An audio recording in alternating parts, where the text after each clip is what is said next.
இவர் என்ன பண்ணாரு?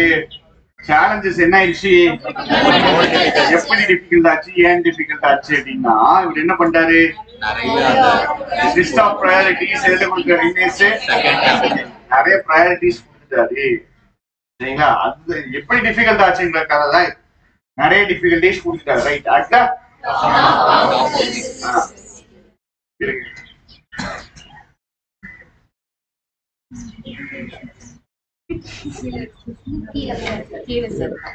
இதெல்லாம் வேண்டாம்.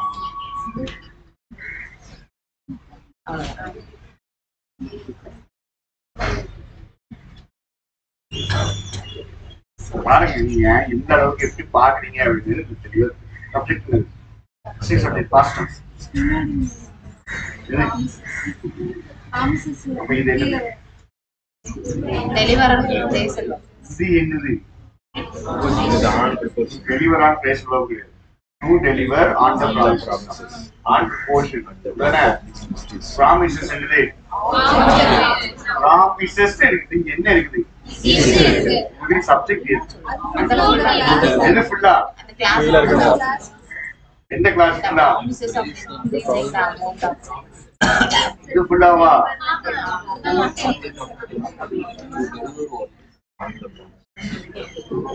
इसके सब्जेक्ट என்னதுதான் கேள்வி. சரிங்களா? ஃபர்ஸ்ட் இங்க பாருங்க, at the top of this list இருக்கா? சரி, at the proportion, top proportion object, of proportion, this is உடைய கேஸ், இது proportion of. இதுக்கு முன்னாடி சப்ஜெக்ட் இல்ல, அதான் புரிஞ்சுக்கணும். இதுக்கு முன்னாடி சப்ஜெக்ட் நாம எழுதலாமா? அதுக்கு பேர் என்னது? inversion. To deliver on the promises is at top of this list. சரியா? ஆக்சுவலா சப்ஜெக்ட் என்னது அப்படின்னா the infinitive. infinitive சப்ஜெக்ட் வந்துச்சுன்னா சிங்குலரா ப்ளூரலா? சிங்குலர். சரியா? to deliver on the promises is at the top of this list. சரி, என்ன ப்ராமிஸ் கொடுத்தாரு? என்ன ப்ராமிஸ் கொடுத்தாரு அப்படின்னா இன்க்ரீஸ் பண்ண போறாரு. எதை இன்க்ரீஸ் பண்ண போறாரு? Cash assistance. யாருக்காக? இதுக்கு கீழே யாருக்கு? முக்கியமந்திரி சம்மன் யோஜனால இன்க்ரீஸ் பண்ண போறாரு.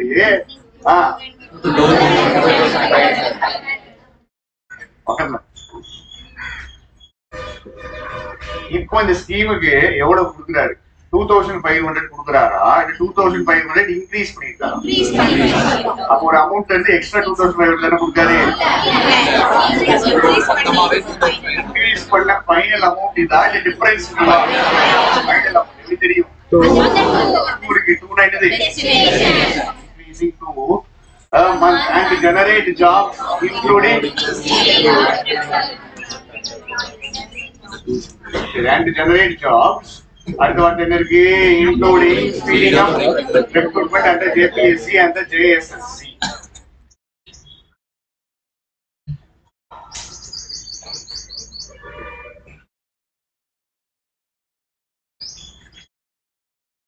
எதையும்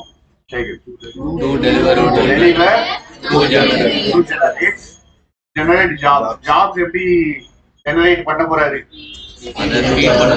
ஜாப் எப்படி பண்ண போறாரு? ரெக்ரூட்மென்ட் ஃபாஸ்டா இருக்கும்.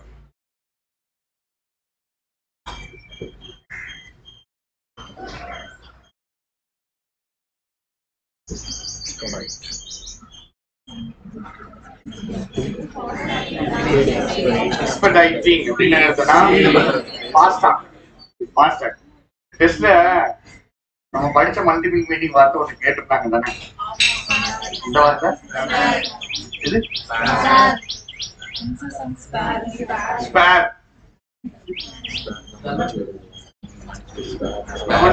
ஞாபகம் இருக்கு. நம்ம படிச்சோம்.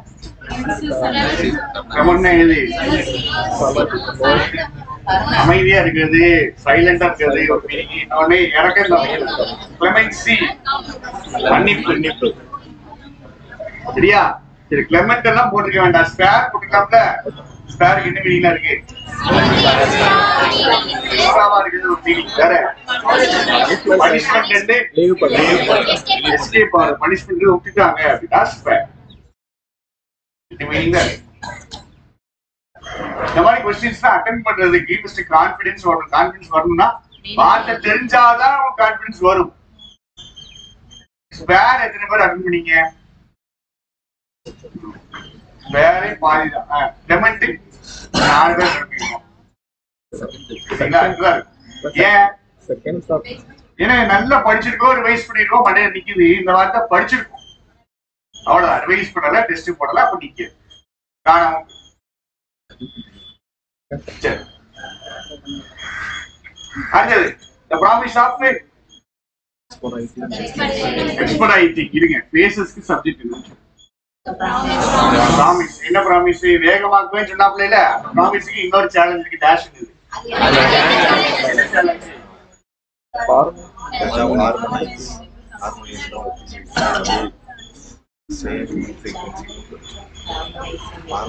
ஹார்மனைஸ் பண்றதுன்னா என்ன பண்றதுங்க?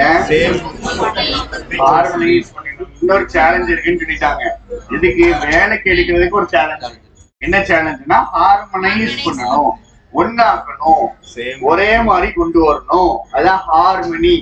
சரியா? ஏதோ ஒரு மாதிரி கொண்டு தட் ஆஃப் ஹார்மனைசிங் என்னது? ஏற்கனவே ப்ராமிஸ் இருக்குல்ல, அந்த ப்ராமிஸையும் இன்னொரு முக்கியமான ப்ராமிஸையும் என்னாக்கணும்? ஒரே மாதிரி கொண்டு வரணும். வேலைக்கு எடுக்கணும்னு ஒரு ப்ராமிஸ் இருக்கு, அத இன்னொரு ப்ராமிஸ் கூட சேர்த்து ஒன்னா கொண்டு வரணும். என்னது அது? Which is the implementation of a domicile policy based on the அப்படின்னு என்னது? என்னதுங்க? இன்னொரு ப்ராமிஸ் என்ன அப்படின்னா, ஒரு விஷயத்தை இம்ப்ளிமெண்ட் பண்ண போறாங்க. என்னது? Domicile policy. எதை பேஸ் பண்ணி? டொமிசைல் அர்த்தம் குடியிருப்பு. நீங்க இந்த ஃபார்ம்ல எல்லாம் உங்களுக்கு வந்து வரும், என்ன வரும்? Place of domicile. டொமிசைல் என்னதுங்க? ரெசிடென்ஸ் வீடா, ரெசிடென்ஸ் ஊரா, என்னதுன்னு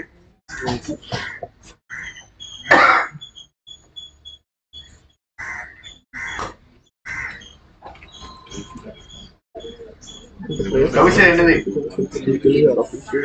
வீடு கிடையாது இல்ல, கண்ட்ரி. கண்ட்ரி நீங்க இருக்கக்கூடிய கண்ட்ரியோ, இருக்கக்கூடிய பிளேஸ், அதாவது சிட்டியோ. கண்ட்ரி இல்லைன்னா சிட்டி, அதுதான் என்ன சொல்லுவாங்க? டொமிசைல். சரி, இவர் ஒரு டொமிசைல் பாலிசி எதை பேஸ் பண்ணி கொண்டு வர போறாரு? எந்த ஊர்ல இருக்கீங்க அப்படிங்கறத பேஸ் பண்ணி கொண்டு வர போறாரு. சரிங்களா? அது எதை எந்த ரெக்கார்டுனா 1932 ரெக்கார்டு. இதையும் இன்னொரு பாலிசி ப்ராமிஸ் என்ன பண்ணணுமா? ஹார்மனைஸ் பண்ணணும், ஒண்ணாக்கணும். என்ன பிரச்சனைங்க? என்ன பிரச்சனை? ஒரு சைடு வேலை கொடுக்கிறது, இன்னொரு சைடு டொமிசைல் பாலிசி கொண்டு வர்றது. இது ரெண்டையும் ஏன் எப்படி ஒண்ணாக்கணும்? ஒண்ணும் கேட்டிருக்காத.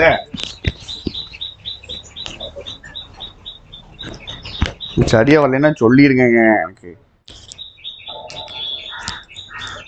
ஏன் எதுக்கு ஒண்ணாக்கணும்? ஒரு சைடு என்னது, இன்னொரு சைடு என்னது? எந்த ஊருக்காரங்க நீங்கன்னு பிடிக்கிறது. இது ரெண்டுமே சம்பந்தமே இல்லாம இருக்கு. கரெக்டா? ஆனா என்ன சொல்றாங்க? ஒண்ணாக்கணும்ங்கிறாங்க. ஏன் எதுக்கு ஒண்ணாக்கணும்? எங்க இருக்கு அந்த லைனு? எங்க இருக்கும்? இங்க சொல்லிருக்காங்களா? பின்னாடி சொல்லிருக்காங்களான்னு பாப்போம்.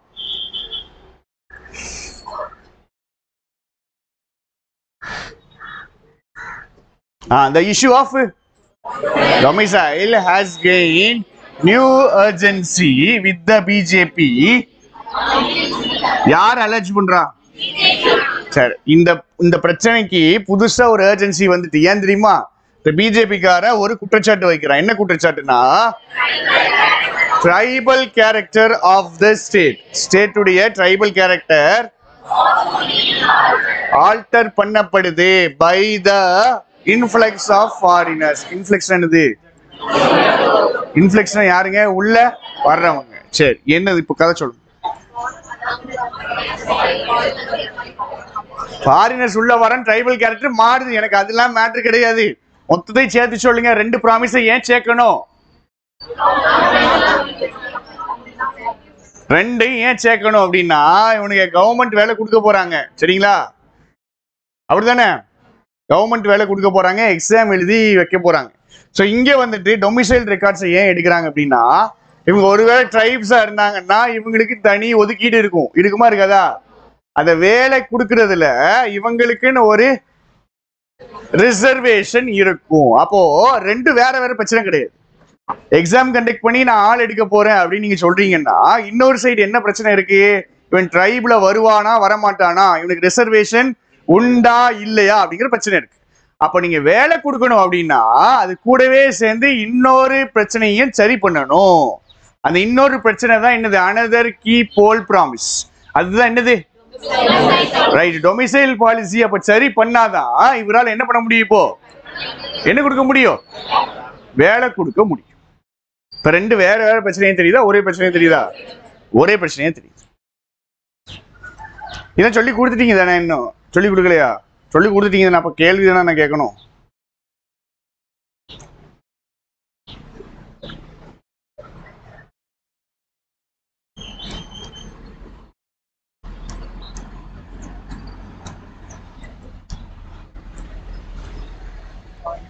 சரி, அவர் ஏற்கனவே என்ன ப்ராமிஸ் பண்ணிட்டாரு? நான் டொமிசைல் பாலிசி எதை பேஸ் பண்ணி எடுக்கேன்? பழைய 100 வருஷம் முன்னாடி இருக்கிற ரெக்கார்ட்ஸ் பேஸ் பண்ணி எடுக்கேன்னு சொல்லிட்டாரு. கரெக்டா? இப்போ ஸ்டார்லிங்க்கு எனக்கு மீனிங் சொல்லுங்க. கையை காமிக்கிற அவங்க சொல்றது. ஸ்டார்லிங்னா ஸ்டாப்பிங். சரி, நடுவில் வின்சி மேம் தெம் யாரு? பிஜேபியா ஜேஎம்எம் 2 பேரும் சேர்ந்தா இல்ல சென்ட்ரல் கவர்மெண்ட்? 2 பேரும் சேர்ந்தா யார்? 2 பேரும் சேஞ்சஸா? தெம்ங்கிறது சேஞ்சஸ் சொல்றீங்களா?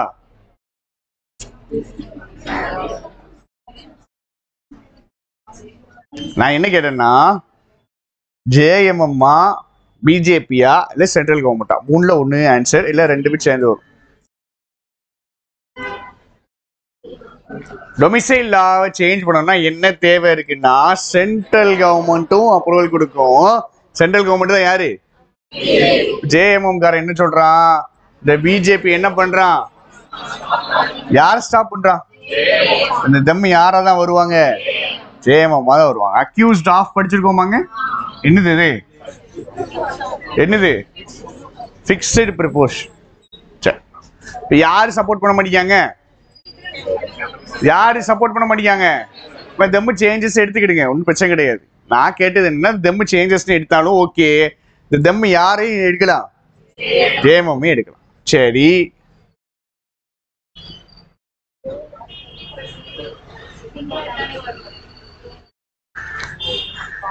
மொத்த பார்ட்டியே சொல்றாங்க. எடுத்து ஸ்கீம்ஸா?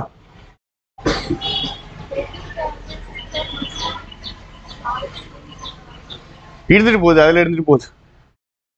இங்க ஓகே, நம்ம அண்டர்ஸ்டாண்டிங்காக தான் நம்ம இதை படிக்கும். இப்போ எனக்கு என்ன சொல்லணும் அப்படின்னா அந்த முந்தின சென்டென்ஸ்க்கும் இந்த சென்டென்ஸ்க்கும் நான் வந்து காஸ் அண்ட் எஃபெக்ட் கேட்க போறேன். சரியா? சரி, காஸ் அண்ட் எஃபெக்ட் கிடையாது.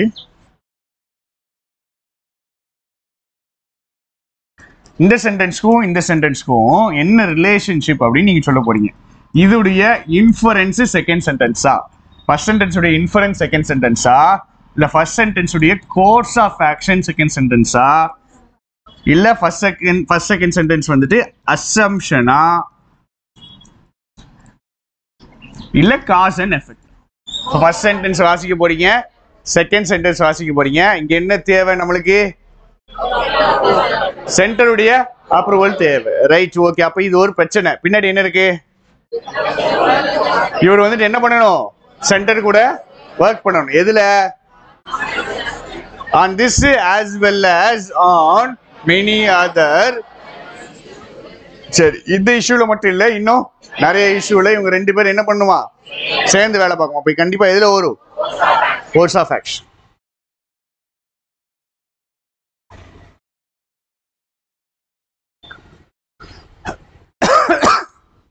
மோடி வந்துட்டு என்ன சொல்றாரு? நான் சப்போர்ட் பண்ணுவேன்காரா பண்ண மாட்டேன்காரா? பண்ணுவேன்காரு. ஆனா பிஜேபியுடைய பொலிட்டிக்கல் கால்குலேஷன்ஸ் என்ன பண்ணலாம்? ஹிண்டர்னா என்னதுங்க? தடுக்கலாம். எதை? மிஸ்டர் சோரன்ஸ். சரி, கதை புரிஞ்சிச்சு மேல இருந்து. இப்போ இதுதான் கதை. செகண்ட் பேராகிராஃப்ல அனாலிசிஸ். ஃபர்ஸ்ட் பேராகிராஃப்ல கதை என்ன இருந்துச்சு? இவர் ஜெயிச்சிட்டாரு. சரியா? அடுத்தது ஜெயிச்சாலும் அந்த ப்ராமிசஸ்லாம் பயங்கரமா கொடுத்துட்டாரு. அதுல இருக்கிற 2 ப்ராமிஸ் எடுத்து படிச்சோம். ஒரு ப்ராமிஸ் வந்து வேலை கொடுக்கறது, கூடவே லிங்க் ஆகி இன்னொரு ப்ராமிஸ் இருக்கு. இன்னொரு ப்ராமிஸ் என்னது? டொமிசைல். அப்ப இந்த டொமிசைல சரி பண்ணாதான் வேலை கொடுக்க முடியும். டொமிசைல சரி பண்ணா யாருடைய சப்போர்ட் வேணும்? சென்ட்ரல் கவர்மெண்ட் சப்போர்ட் வேணும். சென்ட்ரல் கவர்மெண்ட் சப்போர்ட் பண்ணுதா அப்படின்னா சப்போர்ட் பண்ணல. கடைசி என்ன சொல்லியிருக்கானுங்க? நாங்க சப்போர்ட் பண்ணுவோம்னு ப்ராமிஸ் பண்ணியிருக்காங்க. ஆனாலுமே பொலிட்டிக்கல் கால்குலேஷன்ஸ் என்ன பண்ணலாம்? இவங்களுடைய அஜெண்டாவை தடுக்கலாம் அப்படின்னு இருக்காங்க. சரியா? அப்போ ஸ்டேட் சென்ட்ருக்கு நடுவில் இருக்கக்கூடிய ஒரு சண்டை. ஸ்டேட் கவர்மெண்ட் என்ன சொல்றான் அப்படின்னா, நான் நல்லது பண்ண ட்ரை பண்றேன், யார் இனி தடுக்கிறாங்க?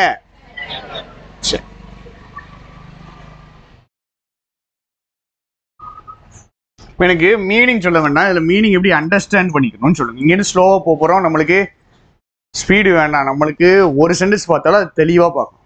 சரிங்களா? இந்த சென்டென்ஸை எப்படி புரிஞ்சுக்கிறதுன்னு சொல்லுங்க. ஒரு சென்டென்ஸை புரிஞ்சுக்கிறதுக்கான ஃபர்ஸ்ட் ஸ்டெப் என்னது? சரி, சப்ஜெக்ட் எது? Verb. New government subject, right. Verb எது? வேர்பு எது? ஹேஸ் ஆல்சோ வந்துட்டு அட்வர்ப். கரெக்டா? ரைட், அதை விட்டுருங்க. ஹேஸ் மட்டும் வேர்பா? Has to work. Has to work சொல்லி கொடுத்துருக்கேன் தானேங்க? இதுக்கு என்ன அர்த்தம்? Has to, have to, had டுனா மஸ்ட். சரி, மஸ்ட் ஒர்க் போட்டாச்சு. கவர்மெண்ட் ஒர்க் பண்ணணும். எதுல ஒர்க் பண்ணணும்? Election promise. யாருடைய எலெக்ஷன் ப்ராமிசஸ்? என்ன election promises? Increasing the reservation in recruitment for SCs, STs and OBCs and implementing the Sarnadaram code. Check. And எதை check? Increasing and implementing. எத்தனை election promises பத்தி பேசுறாங்க?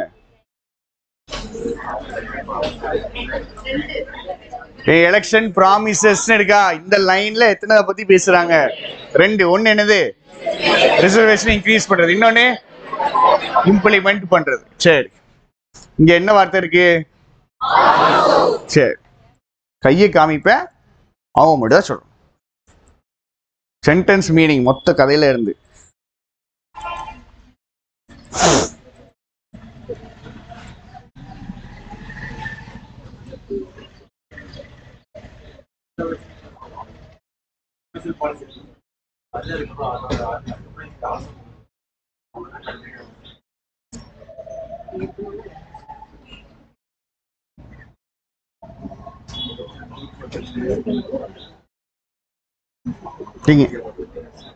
Meaning சொல்லுங்க. Total கதையுடைய ஃப்ளோல இருந்து continue பண்ணி சொல்லுங்க.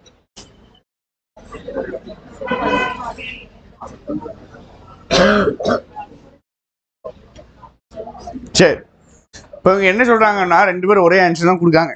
கரெக்டான்னு பார்ப்போம். இந்த ஆல்சோ அப்படின்னா ஏற்கனவே எத்தனை ப்ராமிஸ் இருக்கு? இவங்க இன்னும் 2 கூட வேலை பார்க்கணும் அப்படிங்கிறாங்க. சரியா? ஏற்கனவே கொடுத்துருக்காங்க 2 ப்ராமிஸ், அது முக்கியம். கூட சேர்ந்து இன்னும் முக்கியமானது ஹேஸ் டு ஆல்சோ ஒர்க். ஆல்சோங்கிறது என்ன காமிக்குது? அதுலயும் வேலை பார்க்கணும், இதுலயே வேலை. Election promises of increasing the reservation. இன்னொன்னு என்னது? இம்ப்ளிமெண்டிங் த சர்ணதரம். இது 2யுமே பண்ணணுங்கிறாங்க. மேல 2, இங்க 2. சரி, okay. Mr. Soren has said that this previous government has passed decisions on all 3 issues. இவர் என்ன சொல்றாரு? நாங்க யாருக்குமே என்ன போட்டோம்? இந்த 3 இஷ்யூக்கும் என்ன போட்டோம்? டிசிஷன் பாஸ் பண்ணோம். எந்த கவர்மெண்ட்? எதுக்கு இப்படி பேசுறாரு இவரு ப்ரீவியஸ் கவர்மெண்ட்னு? முன்னாடி யார் தான் இருந்தாரு? இவர் தான் இருந்தாருங்க. சரியா? இது இவருடைய செகண்ட் டேர்ம். இதுல இந்த ஆர்டர்ல இப்ப திருப்பி வராரு. போன தடவையும் இருந்தாரு, இந்த தடவையும் இருக்காரு. என்ன சொல்றாரு? ஏற்கனவே நாங்க என்ன பண்ணிட்டோம்? 3 இஷ்யூக்கோ டிசிஷன் பாஸ் பண்ணிட்டோம். எந்த 3? 4 தானே படிச்சோங்க. அவன் படிச்சது 4 தானே. இங்க என்ன சொல்றாங்க? Domicile policy. ரைட், இது படிச்சோம். 2வது படிச்சோம். 3வது என்னது? ரிசர்வேஷன். இந்த ரிசர்வேஷன் பிரச்சனை தான் அந்த வேலை கொடுக்குறது. இங்க பாருங்க, பிரச்சனை வந்துட்டு வேலை கொடுக்குற பிரச்சனை இருந்துச்சுல்ல. இந்த ரிசர்வேஷன் எதுக்கு போடுறாரு? அப்ப என்னது? ஏற்கனவே ஒரு ப்ராமிஸ் கொடுத்தாங்கல்ல, அதே மாதிரி ப்ராமிஸ் தானே இது. அதனாலதான் இவர் எத்தனை இஷ்யூ ஆக்கிட்டாரு? 3 இஷ்யூ ஆக்கிட்டாரு. சரி, திருப்பி என்ன சொல்றாப்புல தலைவர்? யாரு மேலதான் பிரச்சனை இருக்கு? Centre was the one stalling. இங்கதான் நம்மளுக்கு குழப்பம் வருது.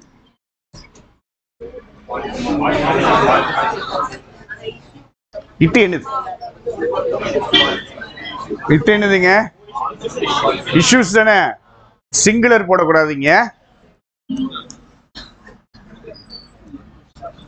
ஸ்டாலிங் இட்டு கிடையாது. சரி, இது வரைக்கும் புரிஞ்சுட்டா கதை? முதல் பேராகிராஃப் 2 தான் பேசியிருந்தோம். இப்போ இங்க என்ன பேசுறாங்க? எக்ஸ்ட்ராவா 2 பேசிட்டு எல்லாத்துலயுமே நான் என்ன பண்ணிட்டேன்? டிசிஷன் எடுத்துட்டேன்னு சொல்றாரு. எவன் தான் காரணம்? சென்ட்ரல் கவர்மெண்ட் தான் காரணம்.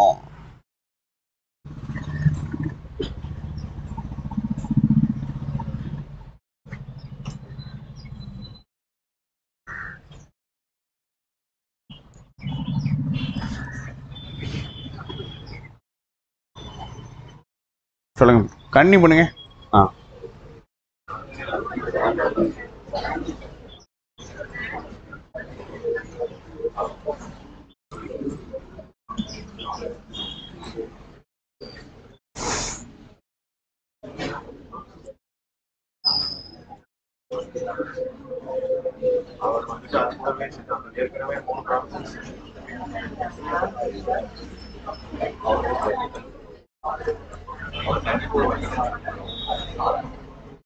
அவரு கண்டிப்பா இதற்கும் வழி கண்டுபிடிக்கணும். மேல இருக்க கண்டுபிடிக்கணும். he will also have to find a way.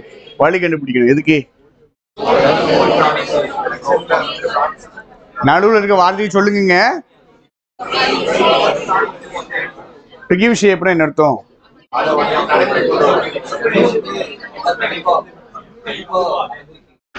நடைமுறை கொண்டு வர்றதா? முன்னாடி பின்னாடிலாம் புரியுது, எது புரிய மாட்டேங்கி? வடிவம் கொடுக்கணும், அதான் கிவ் ஷேப்.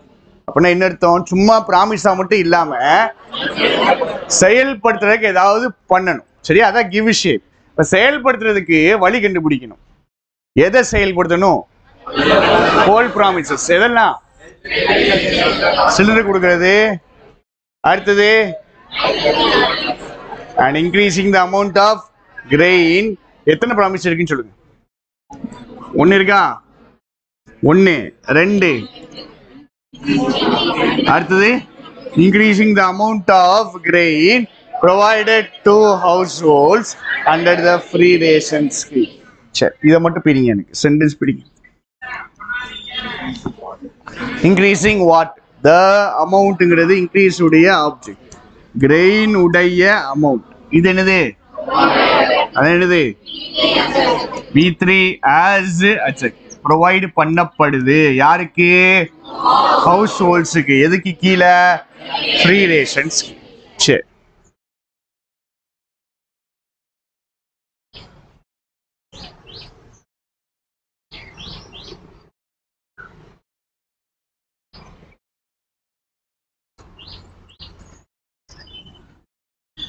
அதையும் செயல்படுத்தணும், இன்னொரு 2 செயல்படுத்தணும். கடைசியா போகும்போது இப்ப எக்ஸ்ட்ரா என்ன பண்ணாங்க?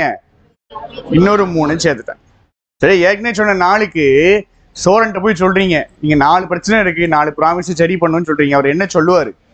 முதல்ல இருக்கிற 4க்கு என்ன சொல்லுவாரு? நான் அத பண்ணிட்டேன். யார் தான் நிப்பாட்டுறா? சென்டர் தான் நிப்பாட்டுறாங்க. போன கவர்மெண்ட்லயே நாங்க என்ன பண்ணிட்டோம்? டிசிஷன் எடுத்துட்டோம். இப்போ நம்ம அந்த 4 பிரச்சனையை பத்தியே பேசல. எக்ஸ்ட்ராவா என்ன கொண்டு வந்தோம்? இன்னொரு 3 பிரச்சனை கொண்டு வந்தோம். ரைட், அடுத்தது Mr. Soren will have to deal with a more right fractious. Fractious என்னது? ஃபிராக்ஷன்னா என்னது? பிரிச்சு எடுக்கிறது. ஃபிராக்டியஸ் சொசைட்டினா உடைஞ்சு போன பிரிஞ்ச சொசைட்டி. எந்த வார்த்தை கொடுத்துருக்காங்க ஃபிராக்ஷன்ஸ்க்கு முன்னாடி?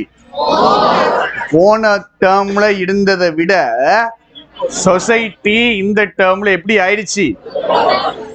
உடஞ்சிடுச்சு, பிரிஞ்சு. மோர் ஃபிராக்டியஸ் சொசைட்டி. அடுத்தது ரைட். என்ன இருக்குது? எதுல எல்லாம் டீல் பண்ணணும் அப்படின்னா, ஃபர்ஸ்ட் சொசைட்டில இருந்து ஒரு பிரச்சனை. ரெண்டாவது பிஜேபி காரன் என்ன பண்ணிட்டு இருக்காப்ல? அடிக்கிறதுக்கு ஒரு ஆப்பர்ச்சுனிட்டி வெயிட் பண்ணிட்டு இருக்காப்ல. நம்பர் 2. அடுத்தது நம்ம கூட இருக்கிறவங்களும் விளங்காதவங்க, வீக் அலைஸ். யாரெல்லாம்? காங்கிரஸ். அப்ப இவர் கூட இருக்கிறவனும் வீக்கா இருக்கான், எதிர்கட்சி ஸ்ட்ராங்கா இருக்கு, சொசைட்டியும் பயங்கரமா உடைஞ்சிருக்கு.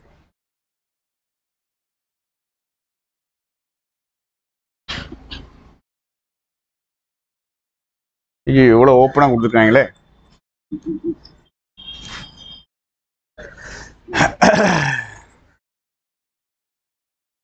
சொல்லுங்க,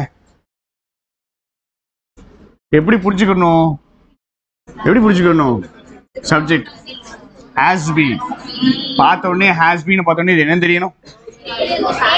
இது என்னதுங்க? பி வர்ப்ஸ் மெயின் வர்ப் வந்திருக்கா, ஸ்டேட் வர்ப். இவர் இருக்கார், எப்படி இருக்காரு? டார்கெட்டா இருக்காரு. யாருடைய டார்கெட்டா இருக்காரு? இன்வெஸ்டிகேஷன்ஸ் உடைய டார்கெட்டா இருக்கிறாரு. Central agencies. சரிங்களா? சென்ட்ரல் ஏஜென்சிஸ் பண்ற இன்வெஸ்டிகேஷன் உடைய டார்கெட்டாக இருக்கிறாரு. ரைட். தட் எதை ரெஃபர் பண்ண போகுது? ஏஜென்சிஸ். இது ஆஃபன் ஒர்க். இந்த சென்ட்ரல் ஏஜென்சிஸ் அடிக்கடி எப்படி வேலை பார்க்குமா? பிஜேபியுடைய பொலிட்டிக்கல் கன்வீனியன்ஸ், பிஜேபியுடைய பொலிட்டிக்கல் வசதிக்கு ஏத்த மாதிரி தான் யார் வேலை பார்ப்பா? தெரியும், ஐடி, இடி இதெல்லாம் தெரியும். அவங்க எல்லாம் யாருடைய கன்வீனியன்ஸ் வேலை பார்க்கறாங்க? பிஜேபி. இவங்க அவ்வளவு பேர் இந்த சென்ட்ரல் ஏஜென்சி என்ன பண்றானுங்க? யார் டார்கெட் பண்றாப்ல? சோரனை டார்கெட் பண்றாங்க.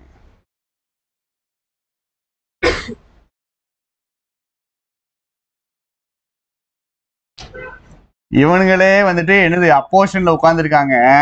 இவரை காலி பண்றதுக்கு ஐடியும் இடியும் கிளப்பி விட போறாங்க. தலைவர் இதுல வேற என்ன பண்றாரு? போயிட்டு நான் ஸ்கீம் எல்லாம் இம்ப்ளிமெண்ட் பண்ணிட்டேன் அப்படின்னு அவங்க மேல குற்றச்சாட்டு வேற தைரியமா வைக்காப்ல. அடுத்தது அவருக்கு என்ன இருக்கு? ஒரு கஷ்டமான வேலை இருக்கு. என்ன தெரியுமா? Keeping is position. இது ஸ்டாண்ட்ஸ் பொசிஷன். இவருடைய பொசிஷன் எப்படி இருக்கு? Anti BJP. அதை நீங்க வச்சுக்கிறது ரொம்ப கஷ்டங்கிறாங்க. அதுதான் டஃப் டாஸ்க். சரிங்களா? ரைட். இப்போ ஏற்கனவே இருக்குது ஆன்டி பிஜேபியா, அதை மெயின்டைன் பண்றது ரொம்ப கஷ்டம். At the national levels and the state levels. Right. இந்த வார்த்தை தனியா வந்து தொங்கும்.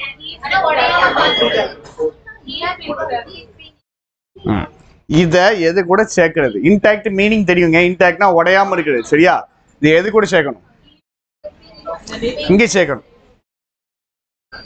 Keeping intact. Keeping intact. எதை இன்டாக்டா வச்சுக்கணும் அப்படின்னா, ஃபர்ஸ்ட் இவருக்கு ஒரு டஃப் டாஸ்க் இருக்கு. என்ன டஃப் டாஸ்க்னா, இன்டாக்டா வச்சுக்கிறது தான் டஃப் டாஸ்க். எதை இன்டாக்டா, எதை உடையாம வச்சுக்கணும்? அவருக்கு ஸ்டேட் லெவல்லையும் சரி, நேஷனல் லெவல்லையும் சரி, இவர் எப்படி இருக்காரு? ஆன்டி பிஜேபியா இருக்காரு. அப்ப அந்த விஷயத்தை, அந்த பொசிஷனை, அந்த ஸ்டாண்ட்ஸ உடையாம பாத்துக்கணும். அதே நேரத்துல also find cooperation from the centre in governance. எப்படி சொல்றாங்க இவருக்கு? கஷ்டமான வேலையே என்னது? ஸ்டேட் நேஷனல் லெவல்ல பிஜேபிக்கு அப்போசிஷனா இருக்கணும். ஒரு சைடு இப்படி இருக்கணும். அதே நேரத்துல சென்டர்ல இருந்து என்ன வேணுமா? கோஆபரேஷன் வேணும். சரியா? சோ ஃபைனலா இங்க வந்து முடிக்கிறாங்க. இதுதான் அவர் பண்ண வேண்டிய விஷயம். சரிங்களா? சப்போர்ட் கிடைக்கலன்னு சென்டருக்கு சப்போர்ட் பண்ணக்கூடாது. அதாவது இவருக்கு அவங்க சப்போர்ட் பண்ணல, ஸ்கீம் எது பண்ணலன்ட்டு சென்டருக்கு சப்போர்ட் பண்ண கூடாது. எதை மெயின்டைன் பண்ணணுங்காங்க? ஆன்டி பிஜேபி பொலிட்டிக்கல் போஸ்டரை மெயின்டைன் பண்ணணும் அப்படிங்க. சரி, முடியும் போது உங்களுக்கு கதையில் எப்படி தெரியுது இவருக்கு வந்துட்டு இந்த கவர்னன்ஸு போன 5 வருஷத்தை விட ஈஸியா இருக்கும் அப்படிங்கிற மாதிரி காமிக்கிறாரா, கஷ்டமா இருக்குன்னு காமிக்கிறாருன்னா கஷ்டமா தான் இருக்கும். போன தடவை இருந்த பிரச்சனையை விட இந்த தடவை பேசினது பூராவே பிரச்சனைகள் தான். கரெக்டா? இந்த பிரச்சனை இருக்கு, இந்த பிரச்சனை இருக்கு, 4 பேசணும். அந்த 4க்குமே அவர் சொல்யூஷன் வச்சிருக்காரா? முதல்ல ஒரு 2 பேசணுங்க, அதுக்கப்புறம் 2 பேசணும். அந்த 4க்கு சொல்யூஷன் இருக்கான்னா இருக்கு. அவர் ஏற்கனவே என்ன பண்ணிட்டாரு, ஸ்டெப் எடுத்துட்டாரு. சென்ட்ரல் கவர்மெண்ட் தான் என்ன பண்ணல, அப்ரூவல் கொடுக்கல. ஸ்டாலிங் ஒரு வார்த்தை படிச்ச உடனே ஸ்டால் பண்ணிக்கிட்டே இருக்காங்க. ரைட், அதுக்கப்புறம் இருக்கக்கூடிய ஒரு 3 ப்ராமிஸ் இருக்கு. அதையும் தாண்டி அவருக்கு இருக்கிற பிரச்சனை என்ன அப்படின்னா, மக்கள் வந்துட்டு பயங்கரமா டிவைடரா இருக்காங்க. பிஜேபி ஸ்ட்ராங்கா இருக்கு, இவருடைய அலைஸ் வந்துட்டு இது எல்லாத்தையும் தாண்டி தான் இவரு கவர்னன்ஸ் நடத்தணும். ஓகே சொல்லுங்க, முடிச்சு. ஸ்டாலிங், ஸ்டாலிங் என்ன அர்த்தம்? ஸ்டாப் பண்றது. நெக்ஸ்ட் இன்டாக்ட்ஸ் அப்படின்னா என்ன அர்த்தம்? உடையாம பாத்துக்கிறது. அடுத்தது போஸ்டர், பொசிஷன் இல்ல ஸ்டாண்ட்ஸ். வாரேன் வாரேன் வாரேன். ஃப்ராக்ஷியஸ்,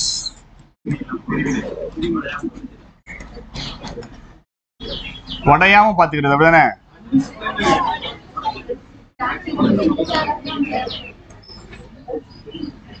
ஃப்ராக்ஷியஸ்னா உடைஞ்சு போனதா, சரியா? ஃப்ராக்ஷியஸ் ஸ்பெல்லிங் பார்க்கணும். என்னது?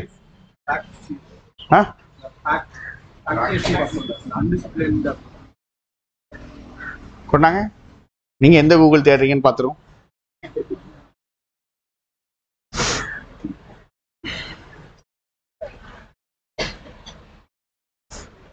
இங்கிலீஷ் மட்டும் இருக்கா, இங்கிலீஷ் தமிழ்ல இருக்கா சர்ச்ல? நீங்க கூகுள் தேடும் போது கூகுளுக்காரங்க இப்ப என்ன பண்றானுங்க அப்படின்னா, உங்களுக்கு சர்ச் வர்றதுக்கு முன்னாடி ஃபர்ஸ்ட் ஒரு இது வரும், அது மெட்டா ஏ, அவங்க கூகுளுடைய ஏ, அதுல தானே வருது.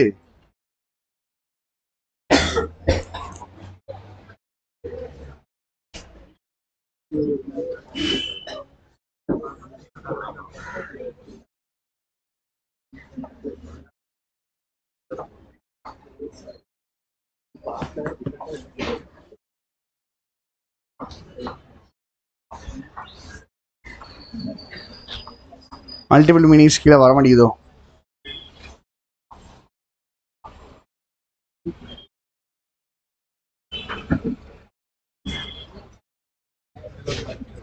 நீங்க சொல்றதுக்கே வர, அதுல என்ன இருக்கு, யாரை பத்தி இருக்கு? என்னது புரியல?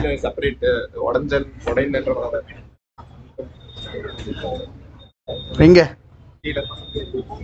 தமிழ் மீனிங் இருக்கு அப்படிதானே? ஃபிராக்ஷனா உடைகிறது தாங்க. அதுல மீனிங் என்ன இருக்குன்னா, இரிட்டபிள் அண்ட் குவாரல்சம் அப்படிதானே? சண்டை போடுறாங்க அப்படின்னா ஆட்டோமேட்டிக்கா என்ன பண்ணிடுவாங்க, பிடிஞ்சிடுவாங்க. ஃப்ராக்டிஸ்னா நீங்க பிரிகிறது அப்படிங்கிற மீனிங்லேயே படிச்சுக்கிடுங்க. ஏன்னா எந்த வார்த்தையை வச்சு வருது, அது ஃப்ராக்ஷனை வச்சு தான். ஸோ சண்டை போடுறாங்க, சண்டை போட்டாதான் அவங்க என்ன பண்ணுவாங்க, பிரிவாங்க. அதுல குவாரல்சம் இருக்கா? அதுல இருக்கும் பாருங்க, இருக்குதா? சரி, ரைட், ஃப்ராக்டிஸ். ஓகே, அடுத்தது டொமிசைல்னா என்னது? இருக்கக்கூடிய இடம். அடுத்தது நெக்ஸ்ட் இன்ஃப்ளக்ஸ்னா உள்ள வர்றது. நெக்ஸ்ட் நெக்ஸ்ட் அடுத்தது ஹார்மனிலாம் தெரியாதாங்க? ஹார்மனினா எப்படி இருக்குது? Of the same mind.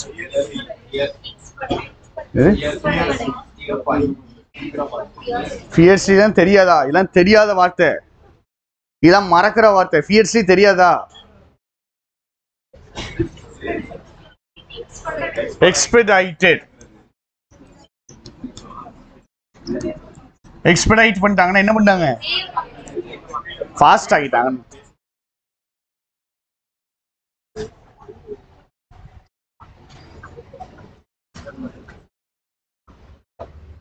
Stalling, inductive, poster, domicile, influx and expedited. எக்ஸ்பெடைட்டட்னா வேகமாக்குறது, இன்ஃப்ளக்ஸ்னா எங்க வர்றது, உள்ள வரும். டொமிசைல்னா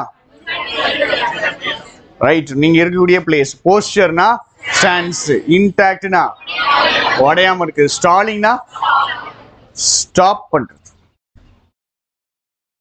சரி, மெயின்ஸ் எக்ஸாம் எப்படி இருந்துச்சு?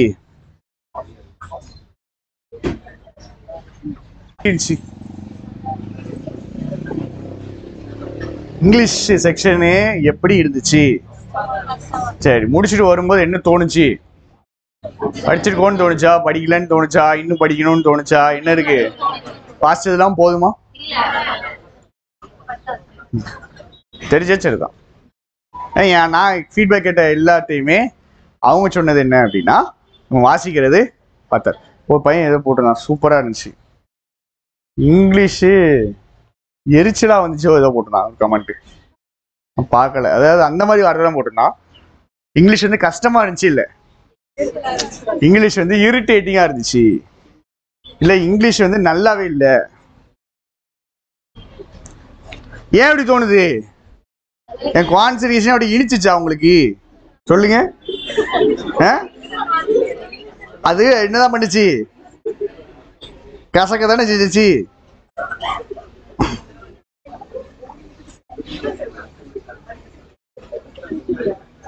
இங்கிலீஷ் நம்மளுக்கு எப்படி வரணும்? ஈஸியா வரணும். நான் போட்டுக்கிட்டே இருக்கணும்.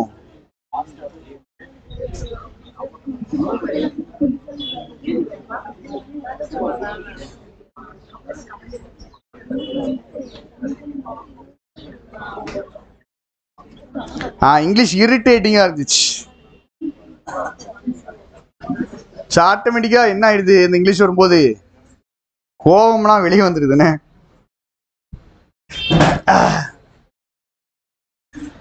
பிஓ மெயின்ஸ் எக்ஸாம்ல எதுதான் மெயின்? சரி, அடுத்து 2 எக்ஸாம் இருக்கு. ஒன்னு எஸ்பி கிளர்க், இன்னொன்னு ரைட். ரெண்டுலயுமே மேஜர் ஃபோக்கஸ் எதுல தான் இருக்கோ? ரீடிங்ல. இங்கிலீஷ்ல இல்ல, ரீடிங். சரியா? எஸ்பி கிளர்க்ல வேணா உங்களுக்கு ஒரு 15 மார்க் கிராமர் போர்ஷன் மற்ற போர்ஷன்ல கொடுப்பாங்க. மீதி ஃபுல்லா எதுல தான் இருக்கோ? வாசிக்கிறது தான். வாசிச்சு புரிஞ்சுக்கிறது தான் மேட்ருன்னு எடுத்துக்கங்க. அது ஃபர்ஸ்ட் மண்டையில இறக்குங்க.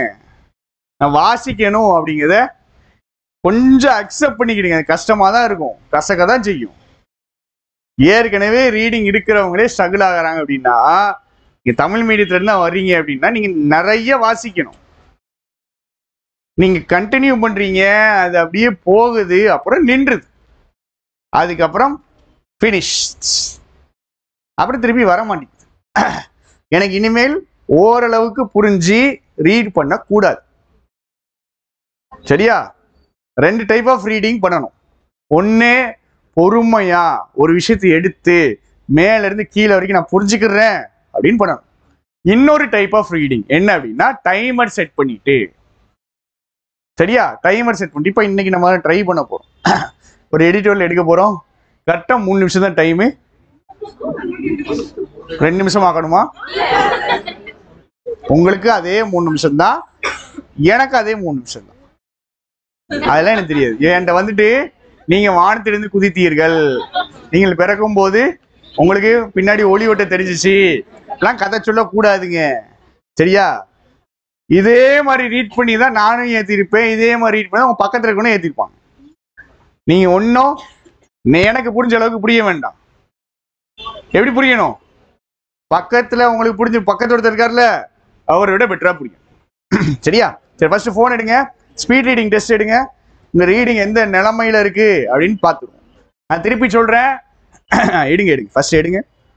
அந்த காம்ப்ரிஹென்ஷன்ல 100க்கு 100 கண்டிப்பா வரணும். சும்மா பேருக்கு இப்போ வாசிக்க கூடாது. அதுல 4 கொஸ்டினுக்கு சும்மா டைப் பண்ண 50%, 2 கொஸ்டின் கரெக்ட், 3 கொஸ்டின் கரெக்ட்னு வரக்கூடாது. ஸ்பீட் ரீடிங் டெஸ்ட்னு கூகுள்ல அடிங்க. அடிச்சாச்சா? ஃபர்ஸ்ட் லிங்க் எந்த லிங்க்? அதுக்குள்ள போங்க. கொண்டாங்க. ஸ்விஃப்ட் ரீடுக்குள்ள போயாச்சா? Take the free reading test இருக்கா?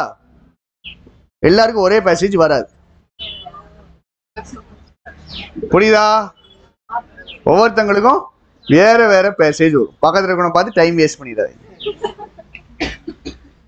சொன்னதுக்கு அப்புறம் ஸ்டார்ட் டெஸ்ட் கொடுக்கணும்.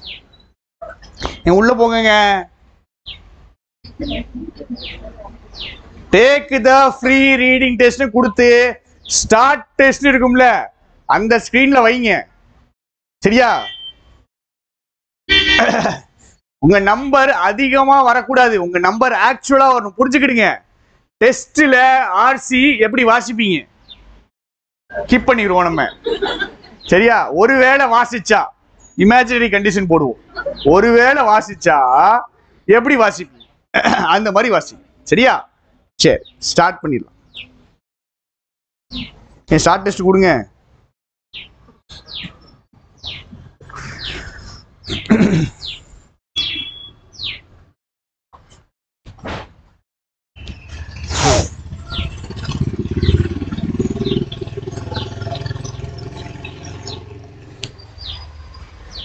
பாஸ் பண்ணிட்டு